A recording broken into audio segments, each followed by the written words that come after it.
Welcome to X-Men Evolution, episode 4 of Cyclops is Waiting for Me, and X-Men the animated recap podcast.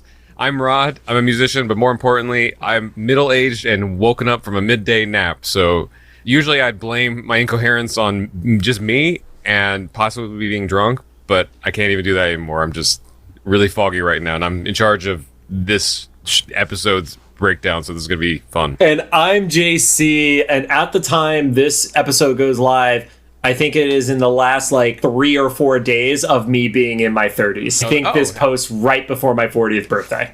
Okay, so I've seen you by then. Yeah, man. 40. Ain't no joke. Knees. I recently re-listened to the Sunscreen song from the 90s. That is the only reason our generation going into our 30s still looks like we're in our 20s. I saw a reel that popped up where it was essentially talking about how old the people on Cheers were when they made their debut on the show.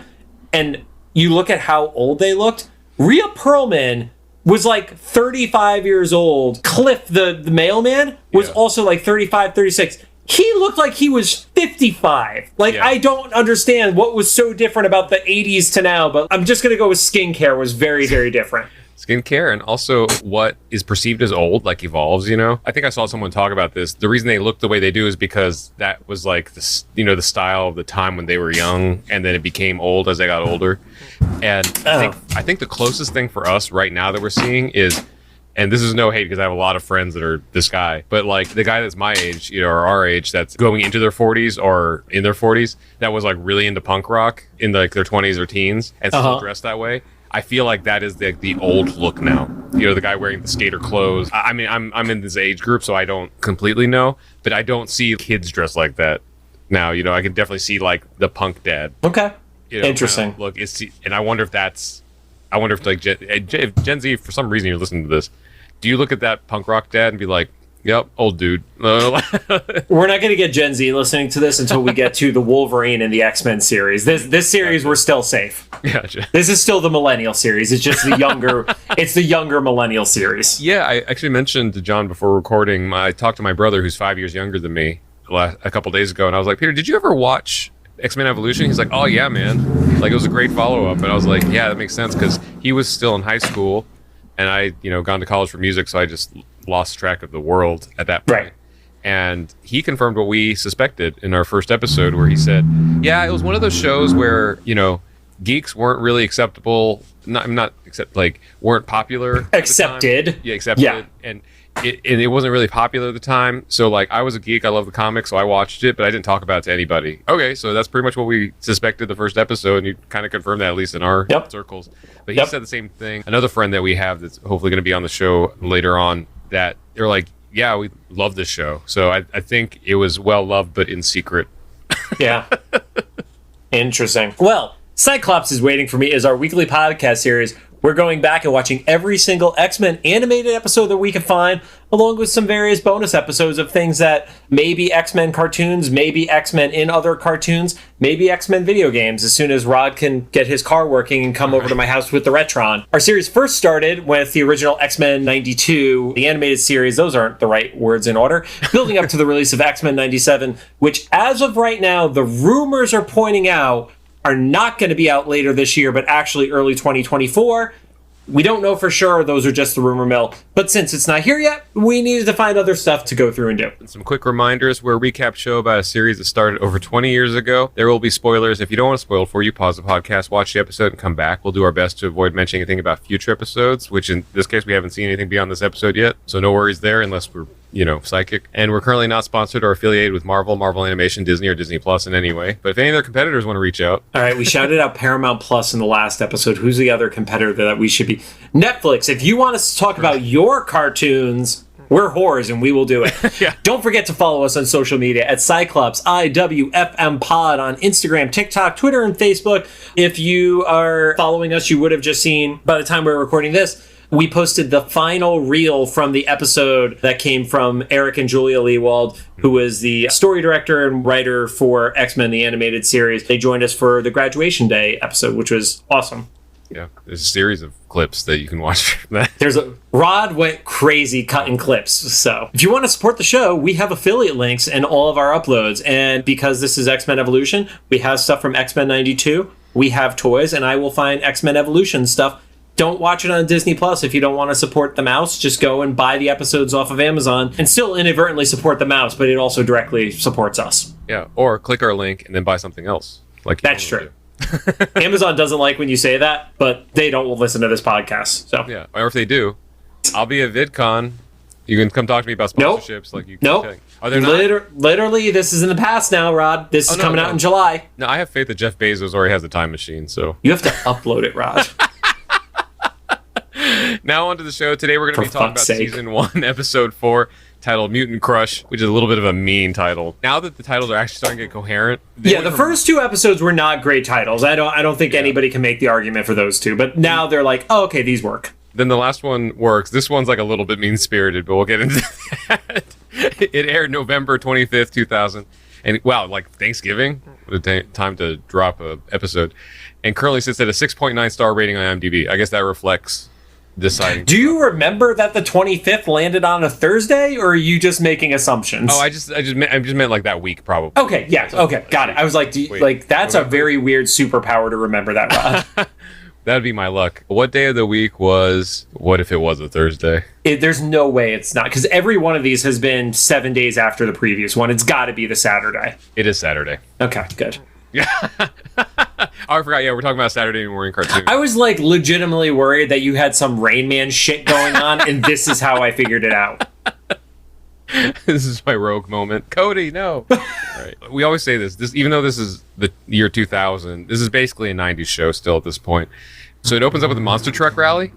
Are they still a thing? Or yes. Okay, they are? So here's how I know they're still a thing. My friends over at the podcast, which recently ran its last episode, called The Comedy Button, used to love going to what they referred to as truck fights, which are monster truck rallies. So they said it was awesome. Don't go to it sober, but it's amazing. So they are, at least as of, I want to say it was 2018 probably when they went, but I assume they're still going on, you know. I never actually got to go to one, even as much as I wanted to, because I know our generation knows those commercials like Sunday, Sunday, Sunday. Well, you had Bigfoot, you had Gravedigger, you had Truckosaurus. Yeah. Oh, Bigfoot. That's all I got. I only know those 3. Bigfoot had his own video game and was in Captain N in the Power Team or whatever. Not Power Team. Game Master? Was it Game Master? It was basically the guy who had the Nintendo controller. Yeah, Captain N, the Game Master. And he had Simon from Castlevania and Kid Cupid and stuff. And Bigfoot the truck, I think, was one of the characters. And just like Icarus. Kid Icarus. Sorry, Kid Icarus. Yeah, and then Bigfoot talked like the car from like Knight Rider. I remember Bigfoot. There was a toy set that they basically had a mold in the shape of a car, and they had printed aluminum foil, and you put the car on the tinfoil on the mold, pushed it down, and then you would have a super thin car, and then the Bigfoot toy would drive over it and crush it. I remember that too. Holy cow, yeah. And then didn't they eventually take that thing and make it so you could like just make a bunch of different like little like cheap Hot Wheels basically? Because you just attach that was like injection molding. That was different. This was literally like, no, you have tin foil and then you put a thing in the shape of a car on top of the tin foil. Yeah, but I remember what you're talking about. And then that whole monster truck thing kept evolving, because then they had one where like bear claws would come out of the tires. Yes. Yeah, right. When you like activated the not in real life obviously, but like the toy. Yes, I don't remember what that one was. I know what I'm looking up after this. Hey, guys from Secret Galaxy, do an episode on that thing, because you hit everything else from my childhood. Anyway, Monster Truck Rally and in the X-Men cartoon. Yeah. Which was at the Texas State Fair specifically. Oh, so this is where I got last episode. I was like, are they in Texas? This is why I thought they were in Texas, because they saw the sign for Texas. This was something that only happened rarely in the monster truck rallies, but every once in a while it did happen, where they had like a star, I guess like an Evel Knievel kind of person or something. Yep. And in this show, they said Fred Dukes. I don't know if that's actually his name in the comics and stuff, but I did recognize that is his name. Okay, I did physically recognize the Blob, because even though he's supposed to be younger and stuff, like he's got like the iconic vibe going on. Is more than just a big dude, right? I guess. And this one, I feel like this is another like power up from where we've known him before. He's always been sturdy and strong-ish, and I don't think I've ever seen him like basically arm wrestle with 2 monster trucks. Right, because the version that we would have seen in '92 was, you attach two chains to him and they can't move him. This is, he now has the strength to pull them back. Yeah. He reminded me kind of an enhanced version of, what was it, Billy Bob from Varsity Blues? Oh, I get you. Yeah. I never saw Varsity Blues, but I saw him, the same character that was in Not Another Teen Movie. Yeah, same actor and everything. Yeah. Which was a similar name. It was not the exact one-to-one name, but he was the same character with essentially a double B name. So, yeah. It wasn't his character always getting concussions like every scene. Yep. They would end he got like 12 concussions throughout the course of the movie. Well, that's my headcanon for Blob for the rest of the show now. And you know, it's something similar. Blob in this, so he's like the star and the badass, but then after he smashes the trucks, he like slips and falls, and everyone laughs at him. So you kind of get the sense that he's very insecure with himself, which I guess plays to the teenage part, where like you can be the biggest badass in town, but like the one literal slip up, it overrides all the, you know, cool stuff. Because he tried to show off. Like that's the thing is he did everything he was supposed to, and then he jumps up, so he's like 1 foot on each of the back ends of the trucks, and he loses his footing, and then you literally see like he starts turning red. So if he had not overdone it, he actually would have been fine and still been like applauded as the star and everything like that. Yeah, it's like my friend Shawnee says, like, you're doing too much. Yeah. No, she's spot on. Right. So we see that Mystique is in the audience as Principal Darkholme. She's not in blue mode in Texas. Yo, you can imagine. Yep. Especially current day tech. I mean, I know this is 2000s. Imagine that like now. Anyway, I think it's equally bad. I'm not gonna lie. I think seriously. Either version equally bad. Because now it might be illegal to be the way you are there. Yeah, seriously. Like blue skin or not or whatever, you know. Yep. But then we also reveal that some of the X-Men are there. At first glance, you just kind of see a couple people, so we don't know who everybody's there yet. I'm sure that I'm pretty sure it's just Wolverine and Jean. Yeah, that's who I saw initially, but it just was like kind of quick pass through. But you're like, oh, everybody's scouting mutants guy out, and then we cut to like I guess it's the green room, or at least the backstage of. I would say it's his dressing room. Yeah, he is the star of it. So and he's just he's going berserk on the room because he's frustrated by getting laughed at. You can tell this is. I wouldn't be surprised if later on in the show they show more before this time for him and seeing like a series of circumstances that led him to be super insecure about being laughed at. But at the very least, I guess you just get the sense that like since he's a large dude, even before he had powers, he was probably laughed at, which is what I think made the double meaning of the title like little means like Monster Crush. Mutant Crush. Mutant Crush.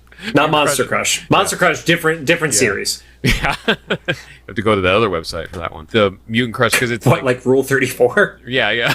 Do not Google that. Google that at your own risk. We are not encouraging Rule 34 searches. On a private browser. Do that on your fucking Tor browser. Right. And so it's like not only that, as we'll see, like Blob eventually has a crush on someone, but that he's a large character. So we're just kind of seeing like it's not just as one circumstance. I feel like is he has a history of not being. He doesn't like nobody likes being laughed at, but he has like some, he's gotten hit with it a lot in his growing up and his experience. Yeah. And so Mystique walks in the middle of this, interrupts him, and just kind of just goes straight for the cell. Yeah. She's like, it doesn't have to be this way. ABC man, always be closing. Yeah. She went to the same sales school. Yep. Blob, to his credit, he was like, "What is another circus or?" Yeah, I'm not going to the circus. I think was his exact phrasing. Which is, I think, another fading trope, right? Of like the sideshows at circuses and stuff. The sideshow on Venice Beach, I think, finally closed down. Right at this point. I forgot about that. I haven't been to that since I think when I moved here, I went and visited that thing, but I forgot it was there. I mean, I would guess. Yeah, it was. I remember when I came out to LA 10 years ago. It was there, and it was a reality show on like, I don't know, fucking A&E or something like that. But I don't think that made it through the pandemic. So yeah, or it closed even before then. But yeah, she specifically points out that she knows a spot where his talent will be appreciated, and that's where he interprets of like, oh yeah, it's a fucking circus or a freak show or something like that. Mm-hmm. Wolverine and Jean are walking down the hall, and Wolverine pretty quickly senses Mystique there. Which is, once again, just kind of stokes my curiosity. Like, what is their history? Yeah. Yeah. And also, like, why did you let them go? I'm just going to assume you let them go. But yeah, so he sees, and Fred closes the door on them, which tells me they gave up. Oh, yeah. That they just left. And yeah. So, I guess he sees Fred, but do I don't know if you show Mystique closing the door. Okay, so they may not have seen her. I don't know. The positioning of it is... I think it was Wolverine from his positioning saw it, but it was unclear about Jean. Because that's the part of it is like the Wolverine of it all, Professor X, but like it's not clear, at least at this point, if Cyclops, if Nightcrawler, if Kitty or Jean realize who is who. Like is Xavier not telling them because he doesn't want them to be weird around her in the school? Like there's lots of stuff that's still unanswered, and I believe it's intentional that it's unanswered. I don't think it's like bad writing or anything like that. I think it's literally just they're laying the groundwork, and it creates more intrigue of, well, why hasn't Xavier told them? Because, like we said, it's a shadier version of Xavier than what we're used to. So yeah, it kind of stems from one of our first interactions where he was at the football game. And he mind wiped the cop. Yeah, but also didn't tell Scott. Yeah. And he just said, I saw it in the news, even though he was like physically there. Right. So yeah, but especially I think that also is affirmed by this scene because, like you said, they leave apparently because the next thing we see after the intro happens is Mystique is admitting Blob into the high school, which once again, like I said last episode, any kids picking up on at least different kids coming to the school because they're getting more and more like physically manifested. Lance was one thing; he could just be some kid from another school or whatever. Like we have Rogue, who's like physically many times paler than anyone else at the school, and also is covered from head to toe, like can't touch anybody because of his skin condition. Now we have Blob, who is at least like 8 foot or something, right? He's really tall. He's very, very big. Yes, just purely from a height perspective, he's outsizing people in his grade by far. Because I don't know if this, not that everything's to scale, but when he was mashing the monster trucks, like he was like not that much shorter than the monster truck. He might have even been taller the way they animated him. And then he's in the school with the high school kids and stuff, and he's like taller than the door frames and things. Right. He's picking up people, and he's physically picking them off the ground like by more than a foot, and they're at eye level to him. So he gets his class schedule, which is still cracks me up. That I love it because this is the teen show or whatever. That even though they're being recruited to this like supervillain team, Mystique is still principal. She's like, listen, you still gotta go to class. Yeah. Here's your schedule. He also is like, I don't know if I could do school. Like, it didn't work so well last time.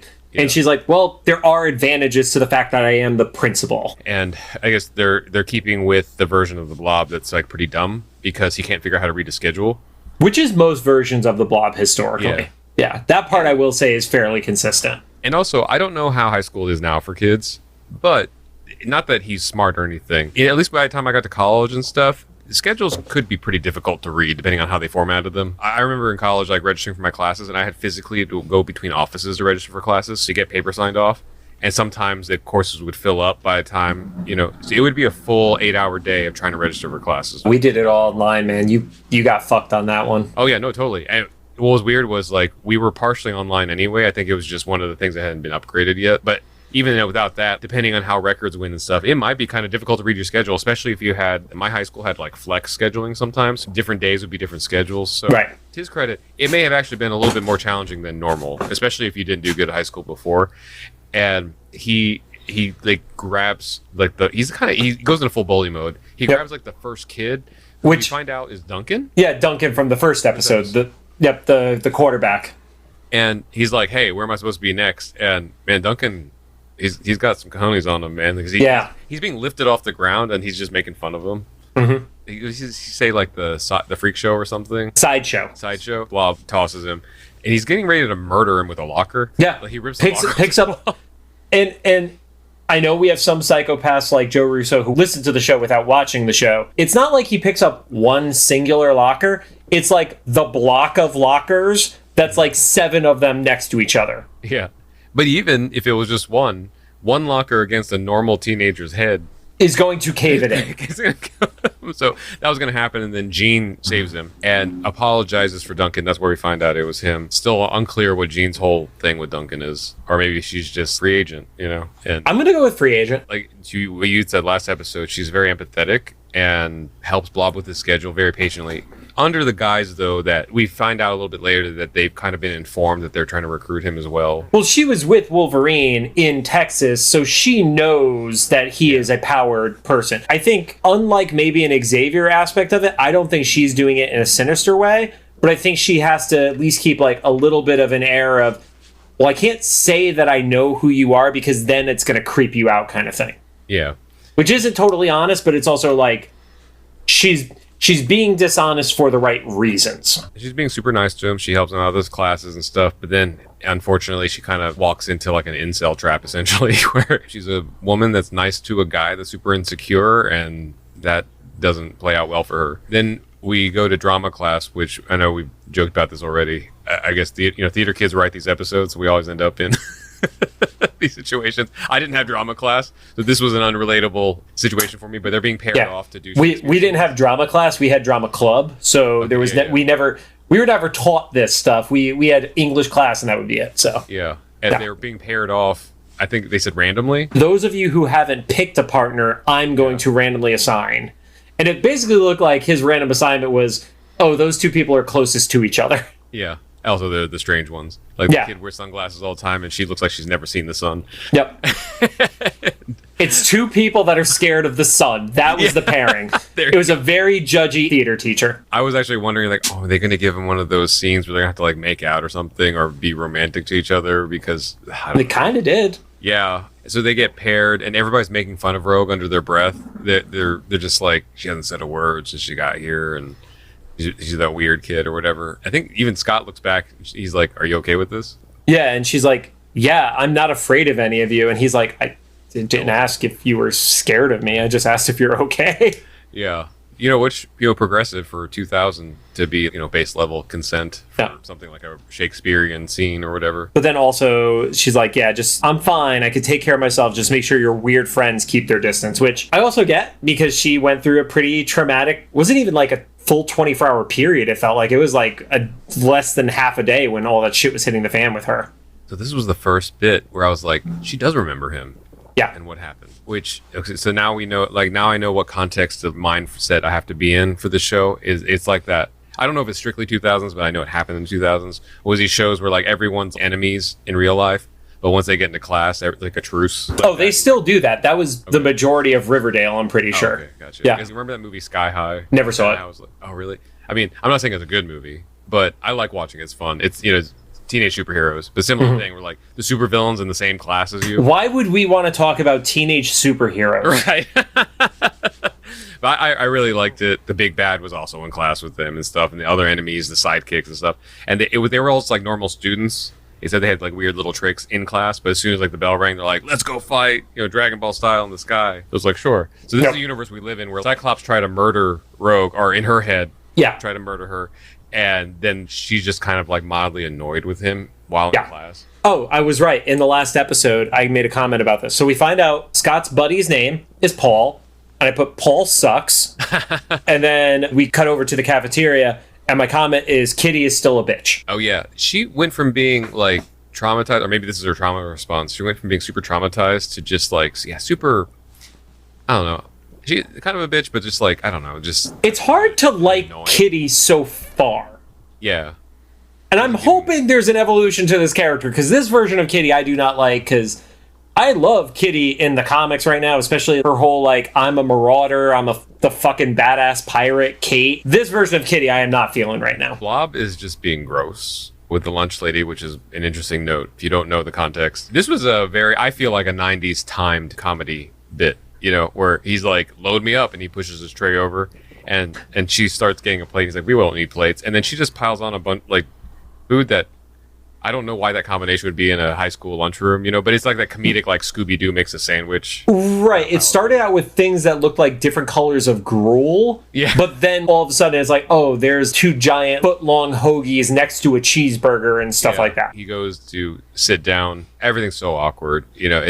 He's also sitting at a table that's already like gross, and nobody busts their table after they left it. Yeah, and by himself, no one else is at the table. That's a key thing, because he sits down and it catapults the food over at the jocks, and it starts. This is definitely a 90s thing, because I don't think I see this in movies anymore, where someone physically yells "food fight" in the corner of the screen, like the Mortal Kombat toasty guy. Oh yeah, he literally pops in at an angle that nobody would actually be able to stand. He's at a diagonal when he yells "food fight." Yeah. And also directing, like, speaking to camera. He's meta aware that there's a camera. He's like, food fight. That was actually Deadpool. Right? Yeah. Wouldn't that be crazy if that was a reveal later? Like, this is a younger. I have no concept if Deadpool ever appears in this series. If that kid turns into Wade Wilson, that would be fucking amazing. It'd be hilarious. I would bet money it's not the case, but that would be totally amazing. Oh, also a little moment I kind of skipped over too. While Bob's walking to that table by himself, Kurt and Scott are talking about something totally different, just teenager stuff, and start laughing to each other. Yep. As Blob's walking by, his insecurity is like really, and this is not to blame him because I understand how it feels to feel like people are talking about you. He just assumes that they're laughing at him, and he doesn't do anything about it. But it's like the first thing that sets off like the fuse that goes off later with the food fight. Yeah, I forgot what exactly they were. Oh, Nightcrawlers started making comments about the romantic combo between Cyclops and Rogue being paired together, and that's what they're laughing about. It, like, to your point, it literally has nothing to do with Blob, but they're looking in a general direction, and he interprets it as, they must be laughing at me. Yeah. Because that's what he's used to from people treating him like shit. Yeah. Also, as the camera's panning over, you do notice that Rogue is sitting at the table that Toad is at. Oh, I didn't even notice Toad being there. Yeah, it was like really a quick pan over when it was like the wide shot at the beginning of the scene. So they're like, he's still here. We haven't forgotten about him. Well, it's also the Mystique crew. It's like these are the ones that she has tried to position to be around each other. So they're also like, they're the outcasts. Like, Toad is a little on the gross side, and like nobody wants to hang out with him. He's not a jock, and obviously he's staying away from the X-Men because he broke into the mansion. Yeah. And then Rogue isn't going to sit with the X-Men. And then, I mean, all the kids in the class were making fun of her for not having spoken to people. So it's like, where else is she going to sit? It's either her by herself or her with Toad, Yeah. And that's something else I forgot to say last episode was, I thought that the 92 X-Men series was serialized. This one took it to like another level where it feels like everything is like 1.5 episodes long. It's the Buffy style, man. Like that really, was they overlap a little bit. There was always the overarching episode to episode aspects of it. Uh-huh. You still had like the villain of the week, the monster of the week, and stuff like that. But there was a stronger episode to episode narrative that you did have like carrying over. So because it felt like last episode was about Rogue's origin. It happened for that whole episode, but then didn't quite conclude, but then carried over. The A plot of the Rogue thing became the B plot of this story. Right, and the same was with Kitty, where Kitty in episode 2 was the introduction, and then she was there, she was present, and she's adjusting to being on the team. She's not fully comfortable with it yet. So I kind of like that it's the 1.5 episode, the A plot becomes the B plot of the next episode. To me, especially now that we're like 4 episodes in and we're seeing the introduction of Blob, like this ticking down of like, it feels like this tension building up to like, what is happening? Like all these like, this is a fucking horribly dysfunctional school and nobody has addressed this yet. Yeah. So Kitty and Jean I had here use their powers in public, which was another added to the bucket of like, how many people know about mutants here, or does nobody pay attention because of the food fight? I think that's the concession, because Jean puts up like the TK shield to not get hit with stuff. Kitty gets hit in the face and is like, fuck this. And I think she says, I'm not staying for dessert. And then she just phases through the floor. Yeah. I think, because there have been versions of the X-Men I remember where they're so protective about it that it's just like, if it's like Toy Story, if we're around humans then you don't exhibit anything.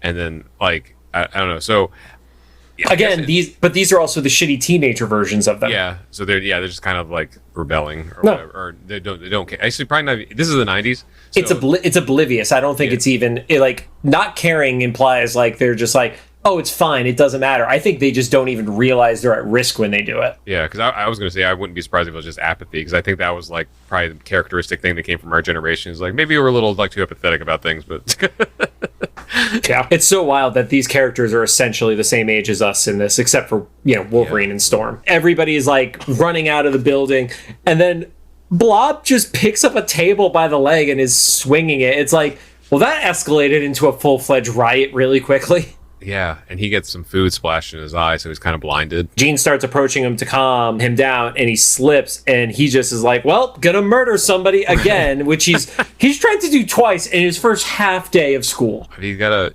now I know why he was at the monster truck rally, because the dude probably murdered somebody and ran away from home. I mean, yeah. But I think that's before the cut to commercial. Break. Yeah. And when they come back, we see Cyclops had materialized there and blasts away Blob a little bit. And he blasts the table out away. of, because Blob just had the leg in his hand still. Yeah. Yeah. And saves Jean, which it had to have set Blob off some more because, Korea kind of had a crush on Jean. Right. Jean's trying to calm him. Scott is super on the defensive. So even though at this point we know from, the outsider's perspective that Scott is just looking after Jean as a friend. If he has romantic feelings, it's not obvious, but he doesn't want his friend to be crushed by, giant angry incel. And Rogue is eavesdropping. I don't know if it's on purpose necessarily, but she's around the corner kind of hearing all this, and you get the sense that she's a little bit jealous of what like Jean and Scott have, even as friends. So Jean actually sends Scott away. He's like, I got this. You don't have to be here. Yeah, he says he'll be nearby. He's like, I'm not totally abandoning you, but I'm going to respect you. So he starts walking away and then runs into Rogue, who was kind of accidentally eavesdropping, and starts talking to her. But then the principal interrupts and is like, what are you doing? Just like kind of pops out of nowhere. Yeah. You get the sense of Mystique is like monitoring her team. Yeah. I love that she's like, well, what were you doing? And they're like, nothing. We were talking. She's like, you better get to class. Technically, it looks like they're on schedule to be in their lunch session right now. So they're not actually doing anything wrong right now. Yeah. Also, principal, there was a large food fight. That you seem to not give a fuck about. And it's not just a food fight. Like physical violence is also happening. Yeah, there's broken lunch tables and stuff. A table is being lifted in the air and thrown. Yeah. So anyway, that happens right outside the room. Back inside the cafeteria, Jean talks to Blob and kind of gains his trust by showing him her powers and is trying to sell him on the Institute, which she gets straight to business at that point. She's like, I guess the moment that shit gets broken, and violence ensues, that's the moment. And Fred also confesses that he has anger issues to Jean and stuff like that. And that's why she's like, well, yeah, we've all done that, but you got to learn to control it. And that's kind of like her segue into like, hey, there's a spot that can help you with this. Mm-hmm. Again, always be closing. Right. Everybody here is a fucking salesman. And this is not against Jean. This is more of a personal thing. And maybe this is because of 40 years of existence on Earth. I personally hate it when people say, well, everybody blah, blah, blah. It's like, I know what you mean, but you don't know, you might know how it is to have superpowers in a world where it's not totally common, but you don't know what it means to be like an 8-foot, big guy that's always in a sideshow thing and not a hot redhead. It's the conversation that we've had, you get the people who are passable and then the people who stand out because of their powers. And somebody like Jean, while has endured shit, she cannot relate to somebody like a Beast of the X-Men 92, a Blob of this world, or even a Nightcrawler of this world, to the point where they literally give Nightcrawler a way to disguise himself because of how hard it is for him. Yeah. Where she's like, to your point, she's the hot redhead. Yeah. So I was like, so if this were my screenplay, it'd have been like, Blob tries to murder Jean again. That didn't happen. She does win him over. Basically, she says, when you're ready, which we've seen with Jean, her approach is while it is a sell, it is not the hard sell. It is, I'm giving you the opportunity, but you need to take the step. And she leaves when she sees Scott come by, and she leaves her book bag behind, which Blob takes. And it was really funny. I don't know if because he's about to he's like, Jean, and then he realizes Scott's there, and he's like, yeah, never mind. Yep. And so he takes her book bag and finds a picture of Jean and Scott, and it's kind of, I don't know if it was on purpose, but it was like the Wolverine. Dude, 100% same thought. 100% same thought when that popped up on screen. Because he rips the photo in half, keeps Jean's part, and it had the same energy as the Blob. Cyclops is waiting for it. Isn't it Cyclops waiting for me moment? I mean, I hope we're going to be able to get members of the creative team of Evolution onto this show like we did with members of the X-Men 92 team. I'm going to ask about that because that was such an amazing homage. And if it wasn't on purpose, that would shock me. Yeah, or maybe I'm just now learning that incels are a part of Jean Grey's canon now, too. You're not going to call Wolverine an incel. Oh, well, I mean, Wolverine has banged so much. Sorry. You're fine. Lucy's wanting attention. Yeah. For those of you who are just listening to the audio portion of our podcast, Spider Cat is attacking one of our hosts. Right. She's just trying to get in the chair with me. There you go. All right. Yeah. Good. You might hear a little bell every once in a while, but that's Yeah. He rips the picture in half, takes the half with Jean, and then smudges his foot on the other half. And that's where it's like, the Wolverine shit was sad. This was like, oh, this is problematic. Yeah. Yeah. It's like this turned gross. Gene, you're not safe. Change schools. Immediately jump to him waiting in the bushes for Jean outside of school to ask her out. And it's not even that he's, being awkward asking her. It's being in the bushes, but also he's like too aggressive with it. He's like, you want to go out sometime or whatever? And he specifically says, would you like to get a soda? I guess is also like super innocent feeling. Like that's where it's like, oh, not everything's clicking there. Like, and that's where I think a part of him is at least there is a sympathetic aspect. Like he doesn't feel like he's a fucking Andrew Tate stan kind of scenario. Not yet. Yeah. Although in a few moments. Yeah. So Gina's with her friend. Which Taryn. Is also like another. Was that really her name? Her name was Taryn. Yep. That's hilarious. That he asked in front of a friend. We don't know if Jean's telling the truth or not, but it reads true that she's busy that night because she's part of the fucking X-Men, so who knows what they're supposed to be doing that night. But of course, Jean's response has to be generic because she can't say, oh, I'm training for my paramilitary group. Yeah, right. So she just says, oh, no, I got stuff to do. And that's where, what we keep referring to as the incel aspect keeps popping up. It's like, stuff? Is that the best you could come up with? And it's like, now that we've had conversations as adults about this, it's like, yeah, people could say stuff. You don't have the right to ask them for more information. Like, just fucking get over yourself. Yeah, she could have stuff, or she could not want to. Yeah. Either way, it's fine. But he doesn't take that as an answer. Jean intelligently sends her friend away because she knows she's about to get down. Right. And then, but to her friend's credit, she's like, are you sure? Right. And I feel like that was a level of teenage writing we weren't getting at the time, too. Mm-hmm. Like, there is something that is more mature about it, because if it was, your very stereotypical, like, tween show, I feel like they would have been, okay, cool, bye. Right. like the writing in Clueless, they would have been like, okay, cool, bye, I'll see you later. Yeah. I'm gonna abandon you. And Jean's like, no, I'll be okay. Which even then, I don't know if I would have believed it. I'd be like, are you sure? This Taryn probably could have pushed a little bit more, but at least she checked. She did something. Who knows? Jean probably psychically made her go away. That's what we'll go with. But as soon as Karen's out of frame, I guess Karen, not Karen. What? Taryn with a T. Karen. Oh, I said Karen. I thought it was Karen. That's why I said it was funny. Okay. Oh, no. This is more the fog. No, she was not being a Karen. She was she was being a good friend. Gotcha. Fred grabs Jean by the wrist and just physically drags her. And so you have to assume, with the strength he's exhibited before, that even at his lightest must have physically hurt Jean because he's dragging her along.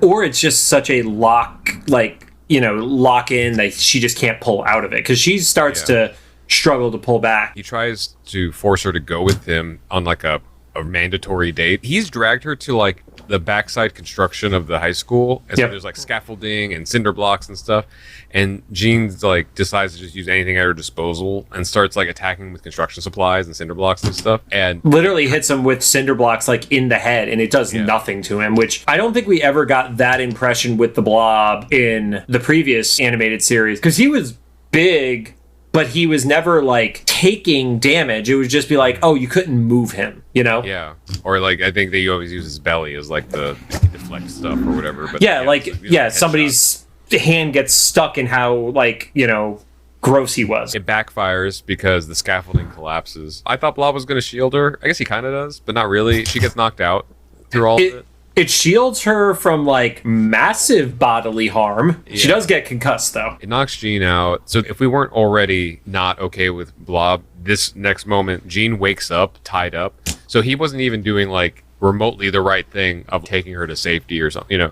He's like, oh, now I'm definitely going on my date. Originally, I read her being tied up in ropes, but as I see later, it was pipes or something. Yeah, he basically tied her with pipes to the chair. So great, Well, he knows she has power, so as dumb as he might be, he's like, well, she could probably untie a rope with her fucking mind thingy, but she cannot untie pipes. Yeah, and she psychically reaches out to Xavier. When she realized what's going on. She's like, oh no, not good things are about to happen. No, this is like a step or two removed from Silence of the Lambs at this point. Yeah. Oh yeah, because if we didn't say it yet, it's like set up for there's like candles everywhere. There's a table for two. I mean, it's not nice. It's in a warehouse that looks like it's abandoned, and there's just like creepy ambient lighting with half melted candles all over the room. It's kind of like a scene from one of the early Saw movies. You're just expecting like Jigsaw to come over the radio, like, if you want to live, there's a saw in the other box, you know? The way she has to prove she wants to live is to make out with fucking Fred. And she's like, I'll cut off my leg. Yeah. Can I just cut my lips off? Because that would be better. Back at the mansion, Kitty and Nightcrawler are playing basically keep away. Yeah, it was football with powers. Logan and Xavier are like kind of coaching. Maybe this was like a hybrid recreational, but also kind of like a training thing where they're doing something physical. Yeah, it was definitely supposed to be training, but it was like a fun version of training. They're trying to use their powers, and Kitty keeps slipping away, but they're trying to teach her to pay attention to what she's doing, because when she finally thinks that she got away, she runs like face first into a branch. Yeah. That's when Xavier gets the message from Jean. This music cue that started here ends up following Wolverine for the rest of this episode, at least. I don't know if it's going to stick with him, but also I think is a variation of the theme song of the show. And now I know why the theme song sounds kind of like so Y2K. Yeah. I feel like the composer, whoever did this cue at least, was instructed to or highly influenced by a propeller head song that was in the Matrix hallway shootout scene. Okay. Vibrate. Yep. It wasn't the same, but I felt like that was the assignment. They were like, we don't have enough money to license Propellerhead. Can you get that sound? So that action sequence of them like, we got to go save Jean happened, like that music happened, and then for the rest of the episode, every time Wolverine pulled up in a motorcycle, that theme would pull back up. Rod, I have an assignment for you. Oh no. Okay. Just that on TikTok. I would love to see your comparison between the clips and TikTok. Oh, okay. Yeah. You're like, I could do that. That's easy. You can try. Yeah. As long as I remember. I know I'm going to be editing this later, but well, that's the thing. I never trust my memory. Doesn't have to happen in real time. You're good. Xavier sends Wolverine to go after Jean and sends Nightcrawler to go get Scott. Cyclops and Rogue are going over the lines for that drama class that they're in. Cyclops is doing the assignment, and Rogue is doing her best not to be swooned, I guess, because she's like, oh, you are kind of cute, and he's like, we're acting in an acting class, which has to be the biggest hit to your ego if you kind of have a thing for someone, right? Scott traditionally sucks at reading the room, so it's I get, he doesn't know that Kitty is checking him out, he doesn't know that Jean the telepath is checking him out. So, and this was the scene that kind of cemented that they're very aware of each other, or that she remembers their previous interaction, because Rogue mentions to Scott that she wants to connect with people in the way that he can or anybody else can. They acknowledge the events of the whole Mystique recruit thing. But they don't have the conversation of like, did you attack me? Why'd you try to kill me? Or like, yeah. Once again, it's just that we have it on pause when we're on school grounds for some reason. Yeah. They get interrupted by Nightcrawler. And then, did you notice what she said? Basically calls him an annoying little brother. Oh, yeah. So I didn't know what to take that. If that's just supposed to be like foreshadowing for like the family that they're going to become. I assume it is a foreshadowing scenario. I think we kind of established that we're feeling some of the older mutants in the show are probably junior, maybe senior, and then Kitty and Nightcrawler are like at the very freshman, sophomore. Yeah, freshman energy at the very least. Well, and also Kurt is a foreign exchange student, so already by default there was that trope of the foreign exchange student who is like goofier and more playful just because they weren't from here, Yeah.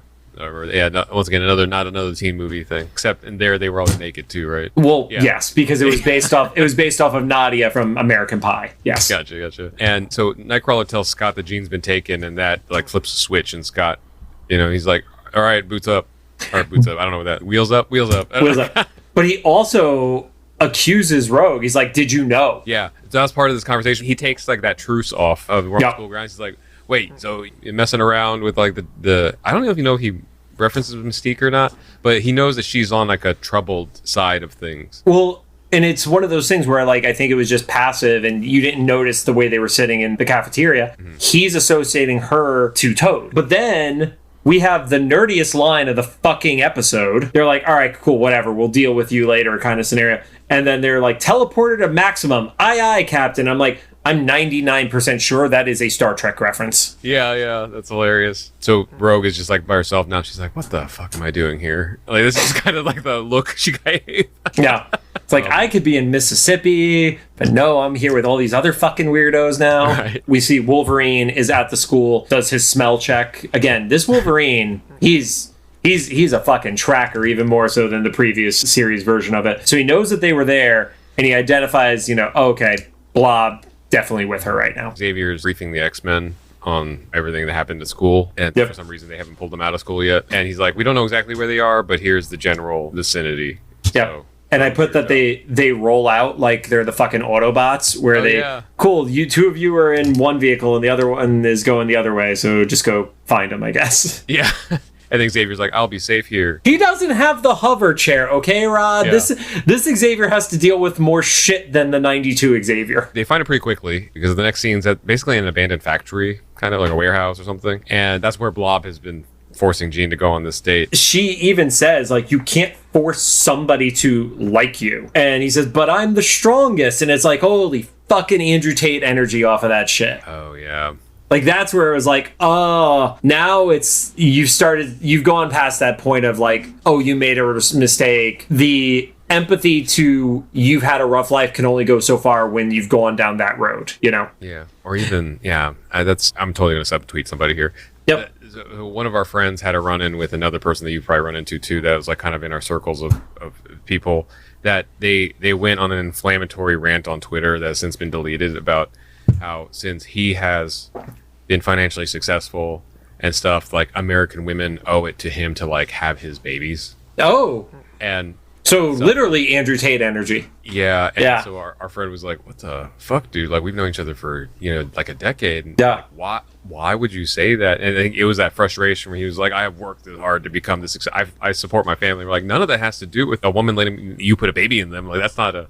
Yep. None of that matters. Those two things are not correlative to each other. But it's the same energy here where he's like, but I look at all the shit I did. I can take you to a monster truck rally anytime you want. In Texas. Yeah. She was like, I would rather die here. Yep.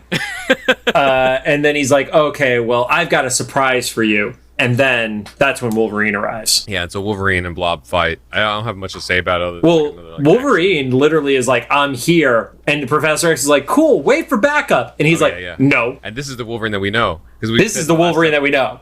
We saw the last episode, we're like, oh, he immediately respected Xavier. We're like, that was weird. Yeah, apparently that was like a one-off thing. That was like a courtesy when he first returned to the mansion. Yep. Yeah, to Wolverine's credit, though, he's like, there's a young girl in danger. He doesn't want to wait and put her more at risk. Xavier buzzes Scott, who's in his... Again, I'm not sure if it's a Corvette, but I feel like it's a classic Corvette. And he, like, spins around and heads towards it. And then Wolverine arrives, and he does the X cut through the door to make his entrance. I also love how it does make sense, though. It's not just like a Zorro kind of, thing. Okay. Like, if you had two things to do 1 and 2, that kind of makes sense, to me, at least. Okay, here's the only problem with it. Every time it's animated by anybody, they literally cross at the center at the same time, which is an impossibility because you would literally hit your own hands. Gotcha. It has to be like 1, 2. It's always...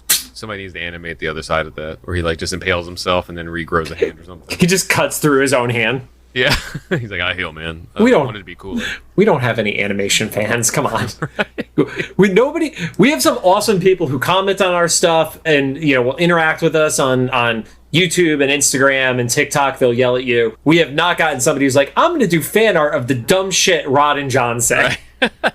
One day. That's the dream. Right, there you go. But at least it's enough of a distraction for Jean to get away while Wolverine and Blob fight. Blob's big surprise was he had just a record player and he was going to play music for her. Like, that was his big romantic surprise to impress the girl that he's captured. Listen, it's the right song, Most of men can work miracles. So my notes on the fight was fight, lots of grunting. There was some aggressive noise that could definitely be put on top of a porno. I was going to say, do not put that on the TikTok. For the lack of Jean moaning as she passes out that the 92 series has. There was a lot of that in the 92 series, yeah. Yeah, this one, I guess, made up for this scene where it's like dudes grunting at each other. Can you even imagine what the ADR session for that was like? No. Or maybe they just did dip into like the adult film audio library. Nope. I'm going back to the ADR session. Cyclops shows up and blasts Blob And this is another testament to how strong Blob is, or how early Scott is in his powers, because Blob is able to resist it and then throw Wolverine at Cyclops. And this is what I mentioned in the previous episode. We get a really good view of Cyclops' blast, and a lot of the conversations of the season have been about control and control of their powers. Whether it's one of the X-Men not having control, or whether it's one of the people who's finding out about their power for the first time. And the blast literally gives me Kylo Ren lightsaber energy, because it is not that tight, sharp, crisp blast. It, like, there's energy sparking out of the sides of this thing. Yeah, it's super unstable. When he gets hit with Wolverine, which, that's gotta fucking hurt. Right, because what we've established before, he's like 1 million pounds or something. I think he's like canonically like 300 pounds because of the adamantium or something like that. That's a lot to drop on a person. Especially like a slim teenager. Yeah. But it knocks the visor off of him. They did another like cinematic shot. Oh, the cheek touch? Yeah, where Rogue shows up and you just see her hand, but you know it's her. Mostly because her hand is so pale. Yes. Yeah. Unless you are colorblind, you knew that was Rogue's hand. And she touches Scott on the cheek, and the music cue and stuff. It was a really rock and roll moment. Yeah. Of like, she showed up like, all right, guess I'm going to have to do this myself. And then they come back into the little office that Blob had made as their date location. And she just sends a filing cabinet at his fucking face. I was wondering about that. So this, right before this scene, is where we see Jean reveals that they weren't ropes tied around her, because she's trying to bend the pipes that are wrapped around her, and then she gets that file cabinet out, and I was like, oh, she's gonna try to use this to break out of the room. I was like, no, she's out for revenge now. I mean, understandably so. Yeah. Like, if you're ever in a scenario where you are being held hostage, you fucking do everything you can. You don't just sit there and be like, it'll be okay. No, like, murder a motherfucker at that point. Yeah, but it doesn't do much to him. He's able to kind of deflect it. I mean, he just got like blasted by that, force blast anyway, and it barely phased him. He gets ready to be like, all right, fuck this. I tried to play nice. You didn't like me, so now I'm going to crush you. And then we get the other optic blast that comes out from Rogue. And she seems to have more control over it, because she is not wearing a visor, but it's staying contained on her face. Did you read that online? No, I am so proud of you. That was literally one of the things that was written as trivia, because it's like and maybe it's because it was a smaller dose of the power, but she controls it way better than Scott is able to, because he literally needs the glasses for it. Mm-hmm. Yeah, and then I think Blob makes a comment about her makeup, and I guess that could have gone either way. That it's saying that she maybe wears makeup to make herself that pale. I thought it was more of her eyes glowing is like kind of a joke about that. Maybe the black lipstick or something. I don't know. Yeah, her eyes. She seemed to be able to contain it almost telekinetically in a range of her face. And Blob makes a jab at oh, I don't like your makeup or whatever. They start going back and forth, and you realize that both of them are connected to Mystique, and they are revealing it to each other. And basically, Blob being well, she prefers me. Rogue essentially says, well, Mystique didn't let you know that my power is I could absorb more than one power at a time. And that's when she just blasts the shit out of Blob. But she absorbs a little bit of him first, right? Yes. And then blasts him away. But I thought he was going to die, because it was beam in the sky, out of sight. It was anime battle beam in the sky. Yeah. And then he lands in I'm guessing a trash dump. I thought maybe it was going to be one of those ships, the barges, but it didn't zoom out far enough. It looked like it was more of a dump, but it was on the water. It was definitely on the water, and there were a ton of seagulls. And I started having flashbacks to the mine scene from Finding Nemo. Yeah, and he starts screaming that the seagulls are laughing at him, and then he proceeds to try to kill a seagull. He misses, but he throws something at one of the seagulls. I like that the seagulls are winning, so he just can't catch a break in this episode. So Rogue is back with the X-Men and is essentially yep, it took a short-term dose of your power. She's revealing what could be seen as a weakness, or even just knowing somebody's powers. She's opening up a little bit to them. And then they go back to one of the quotes from the play about her being kind of his little bit of an angel. It's not in the guardian angel side. It's are you on the side of angels or demons kind of scenario? Then she says that she doesn't know why she helped. And then she runs off. I wonder if they're going to play on the fact that as she's absorbing people, she's also absorbing their experiences. Right. So I don't know if they're going to go into it in the show that maybe she becomes gradually more empathetic the more because now she has Scott's whole, like, you know, part of his life at least, and maybe they won't go as deep with it, but she also has several villains in her head, and right? She's like in that middle ground, and she's kind of maybe be this anti-hero in this series. If she absorbed a short-term dose of him, she may have been able to just get even that, oh, he has no memory of attacking me at the graveyard a week ago. So maybe that's a piece of it too. Yeah, and then Jean tries to go after her, but Logan stops, and you know, it is this thing that we've carried over from the 92 series too, is that Logan has probably the most life experience out of all the X-Men. Yeah, absolutely. And so he's just like, she's going to need to decide to do this on her own and let her go. But also, she still has the communicator thingy. Yeah. We'll see. We literally don't know what happens after this. No, I kind of love that part of it because, again, this is its own alternate world, and while they are taking certain aspects of characters, it's a narrative I haven't seen before, so it's exciting for me. Like, this isn't even like X-Men 92, where, you know, those characters have had crossover versions into the comics and stuff like that. Like, this is entirely its own continuity. So it's a tone shift, but I kind of like how fresh it is. Of, you know, the 92 X-Men series, part of the charm of it was like how campy it was, and I don't feel hardly any sense, maybe a little bit, but hardly any of that sense here. They're just playing a really cool, yeah, you know, everything's like that with like Y2K futuristic kind of vibe, and everybody's kind of being smart ass. Even the way Kitty's being annoying is very like of the time and of her age. And I think the only real jokes they make are like when the Blob is supposed to be goofy or something. And it's him being goofy because he's clumsy and awkward. It doesn't go full slapstick. They edge on it, like when they're like, oh, here's the tray filled with a lot of plates, but it's not like full-fledged Scooby-Doo. But that's where we leave off at, and I don't know, did we accidentally go over all the trivia already? There were only the yeah. two. It was the comment about the one that you said. Why am I blanking already on? Rogue and controlling the power. Yep. Cyclops' power. Right, and then the other one about the annoying little brother reference. Oh yeah. Like possible foreshadowing. Yeah. Again, we don't know. I mean, the fact that we literally have more information about, you know, Mystique and Irene in this show than we did in X-Men 92, I can't see a world where that isn't touched on. So yeah. I mean, you have Nightcrawler as a main cast member here, and unlike 92 where he was in 3 episodes, or actually only 2 episodes. There was 3 for us because of the Slepsky epic. Oh yeah, I dig it. It's kind of funny that the more serious show is the one where everybody's younger, but I guess that was, once again, the time. This was the renaissance of the young adult adventures. This was the Buffy era. This was all the teen movies were coming out in this era and stuff like that. It was before the super powered aspects of it came out, like the hard sci-fi wasn't there yet. Any other thoughts then, or? No, I mean, it's been an interesting ride so far, and you know, we've talked about this on the previous series, but like, you know, I'm the guy who's still buying 7 or 8 books a week at my local comic book shop, and I love this take on the X-Men because the only teenager stories I'm getting out of the X-Men are when it's a different team. It's like the New Mutants where they're training the kids on Krakoa, but I'm not getting young Cyclops, young Jean, even Kitty. Like, you know, Kitty's basically, God, she's got to be the equivalent of 30 right now in the comics, because she has literally dated Star-Lord, you know, like, shit has gone wild.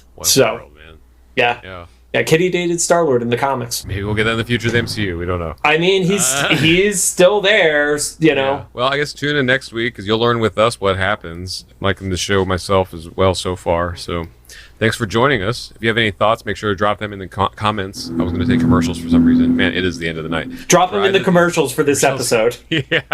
Either the YouTube upload or official Instagram post about this episode. If you like what you heard, we'd appreciate a rating on the podcast app you're choosing. You can find us on Apple Podcasts, iHeartRadio, Amazon Music, Spotify, Google Podcasts, or CastBox, whatever that is. Still there.